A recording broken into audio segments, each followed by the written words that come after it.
இந்தியாவில் உதித்து உலகிற்கு வழிகாட்டிய புத்தர் பிரான் ஞானம் பெற்று கபிலவஸ்து நகருக்கு திரும்புகிறார். அந்த சமயத்தில்தான் அங்குள்ள மக்களுக்கு பயனுள்ள அரிசியாக பயிரிடுவதற்கு அறிமுகம் செய்கிறார் இந்த காளாநாமக் அரிசியை. அவர் நம்மிடையே இன்று உலாவரவிட்டாலும் அவரால் அறிமுகப்படுத்தப்பட்ட போதனைகளோடு இந்த காளாநாமக் அரிசி மேலும் புகழ்பெற்று வருகிறது. ஆம், இந்த அரிசிக்கு புவிசார் குறியீடு கிடைத்துள்ளது. தற்போது ஐநா சபை அங்கீகாரம் கொடுத்து இந்த அரிசியை மேலும் புகழ்பெறச் செய்துள்ளது.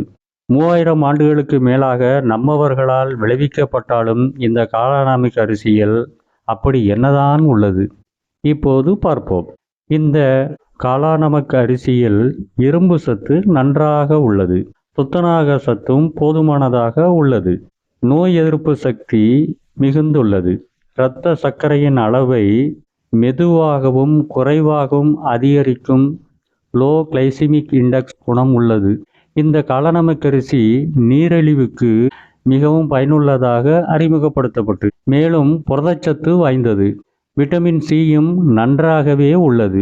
கிமு 600 ஆண்டுகள் வாக்கில் உத்தரப்பிரதேசத்தில் பயன்பாட்டுக்கு வந்துவிட்ட இந்த காளாநாமக் அரிசி இப்போது அங்கு சுமார் 11 மாவட்டங்களில் விளைவிக்கப்படுகிறது.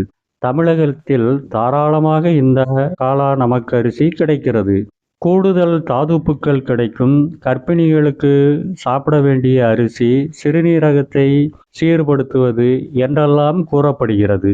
எப்படியோ மொத்தத்தில் இந்த காளாநாமக் அரிசி நமக்கு கூடுதல் நன்மையை தருகிறது என்பது மட்டும் உண்மை. இதற்கு சர்வதேச அங்கீகாரம் கிடைத்திருப்பது நம் நாட்டு மக்களுக்கு மட்டுமல்லாமல் உலகத்திற்கு மிகவும் நல்ல ஒரு விஷயமாக பார்க்கப்படுகிறது. எனவே இந்த நல்ல வாய்ப்பை நல்ல முறையில் பயன்படுத்தி கொள்வோம். மேலும் இதே சமயத்தில் நமது முதல் மீடியாவில் ஷார்ட்ஸில் நாள்தோறும் தவறாமல் அதிகாலை 6:05 திருக்குறளும் அதற்கான விளக்கமும் உங்களுக்காக பதிவிடப்படுகிறது. நீங்களும் உங்கள் குழந்தைகளும் உறவினர்களும் நண்பர்களும் அதனை கேட்டு பயன்பெற வேண்டும் என்று வேண்டிக்கொள்கிறோம். உங்களுக்கு அறிமுகமானவர்களுக்கும் இதை அறிமுகப்படுத்துங்கள் என்றும் கேட்டுக்கொள்கிறோம்.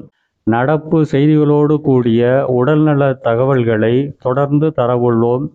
அடுத்த புதிய பயனுள்ள செய்திகளோடு உங்களை சந்திக்கிறோம். அதுவரை நன்றி.